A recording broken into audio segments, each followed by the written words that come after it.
My dear confreres, my dear formandi, students in different stages of formation, our Redemptorist novices, my dear Redemptorist sisters, dear sisters associated with our Redemptorist charism and mission, our Redemptorist lay missionaries, associates, collaborators, oblates, benefactors, and you, my dear sisters and brothers.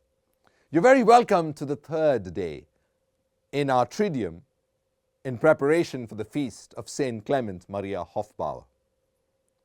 We've reflected on St. Clement as a pilgrim of hope, the importance of hope in his life. We then reflected yesterday on St. Clement, the missionary of hope, who brought hope to different people in distress.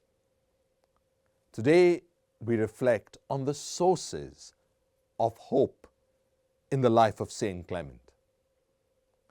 Hope does not just happen. The virtue of hope, like any of the other virtues, especially the three, faith, hope, charity, has to be cultivated. You and I, as pilgrims of hope, have to grow daily in this beautiful virtue of hope. And we look at the life of Clement and we see what were the sources for Clement to grow in this amazing virtue of hope that characterized his entire life. We begin with his childhood. The very first source was his family life. Both his father and his mother brought him up in the tradition of devotion and Catholic life.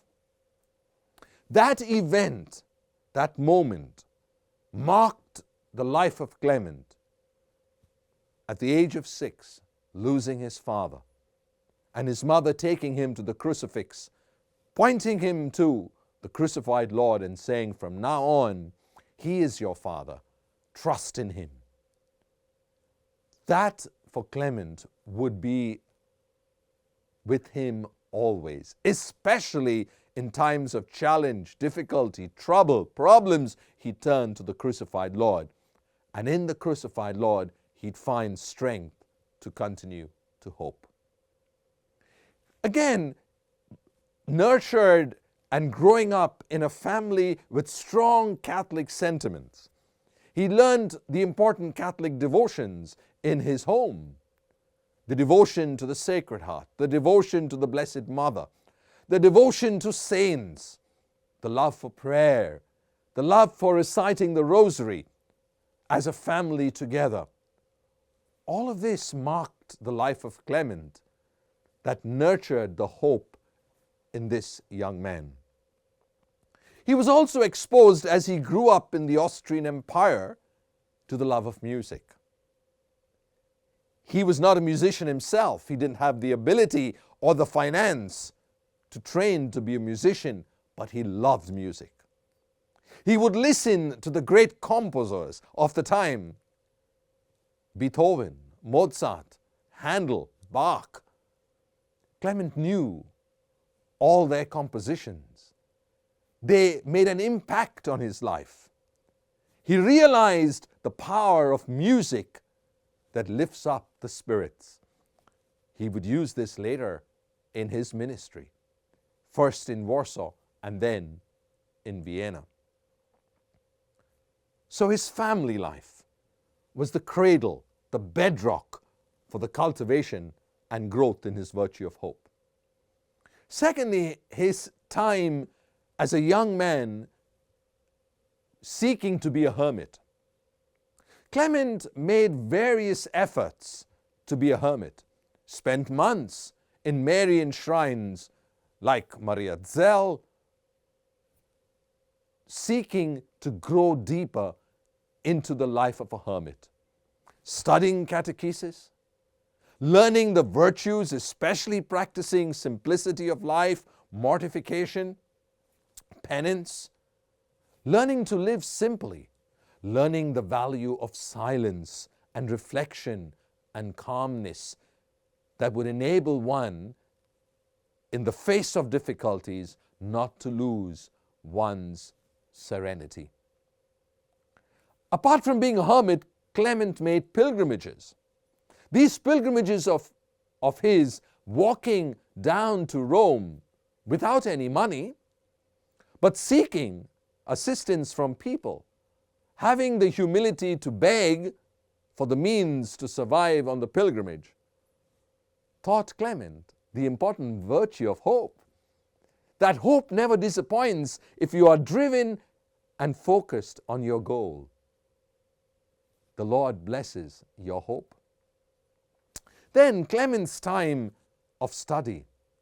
His meeting St. Alphonsus, not personally, he never did meet him personally, but meeting him through his writings, which were already translated into German. He found hope for his own understanding of the faith, hope for his own living of the faith through the writings of St. Alphonsus. This nurtured his own Catholic faith, charity, and hope. His sharing as a young man with his friend Thaddeus was a moment of great hope for the two young men. Then his coming to Rome, his joining the Redemptorist family, his time of formation, short as it was. We don't have many details, but we know so much, that God blessed him with a novice master, Giuseppe Landi, who had lived and worked with St. Alphonsus for nearly 40 years. And Giuseppe Landi handed over to the young Clement and Thaddeus the understanding of what it means to be a Redemptorist on mission.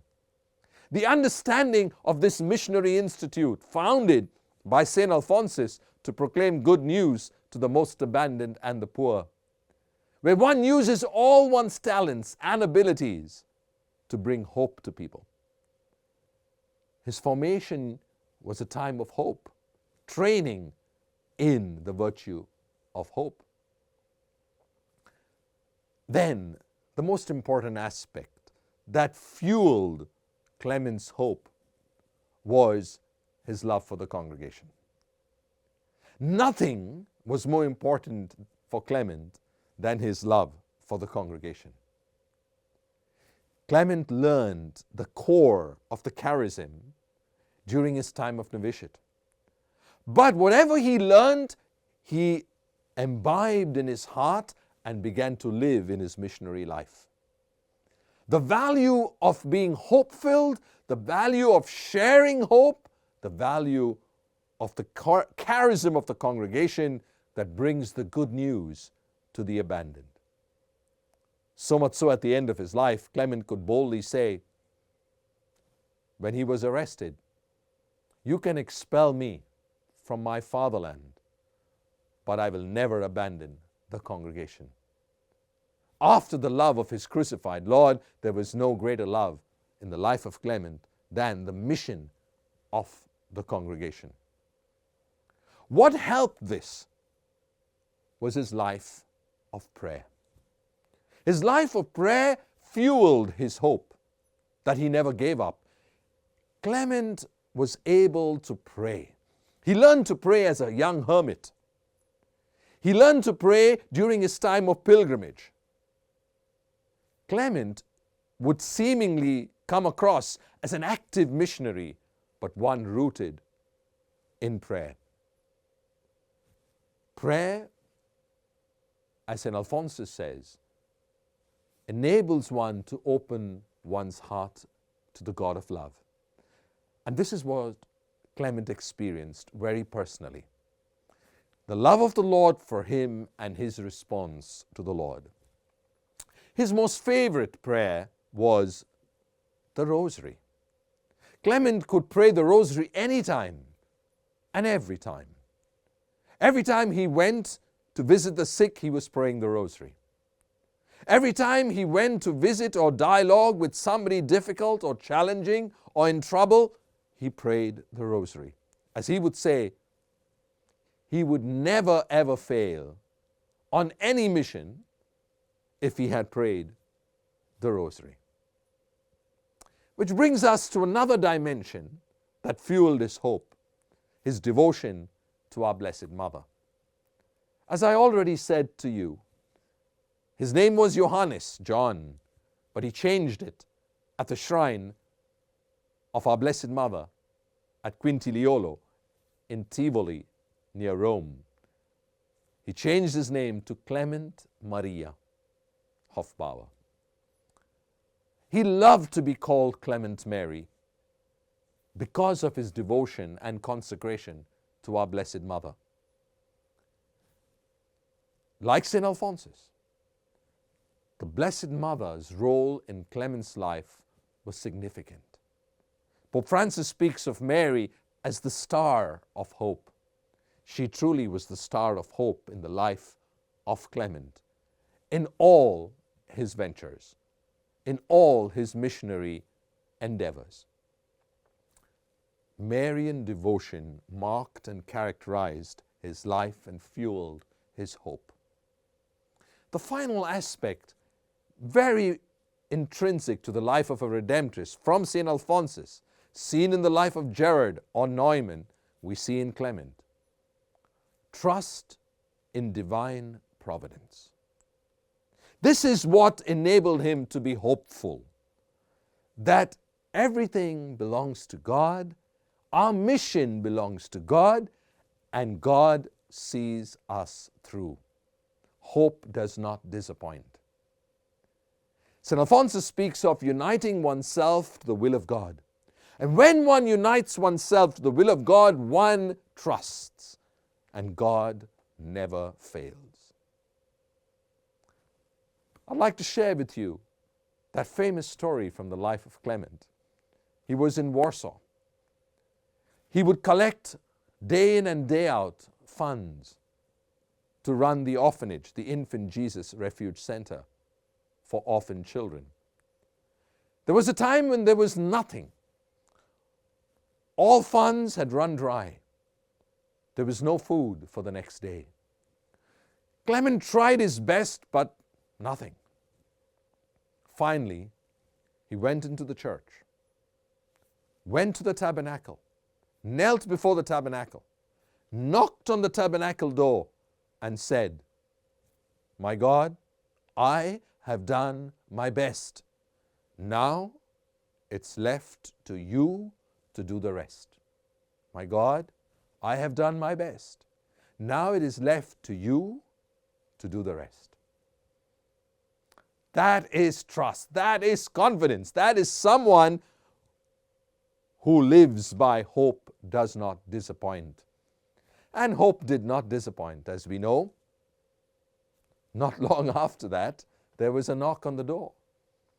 And any amount of bread was brought so that everyone had enough with more to spare. Hope does not disappoint. As we've journeyed through the sources of hope in the life of Clement, these are not magnificent. They're not outstanding. They are simple, day-to-day experiences from our life and family to our good reading, to nurturing our life of prayer and study, through obedience to God's will, to trust in providence. But most importantly, for us who belong to the Redemptress family, love for the congregation. Daily growing in our love for the congregation nourishes our hope, rooted in the mission of the congregation to be missionaries of hope in the footsteps of the Redeemer.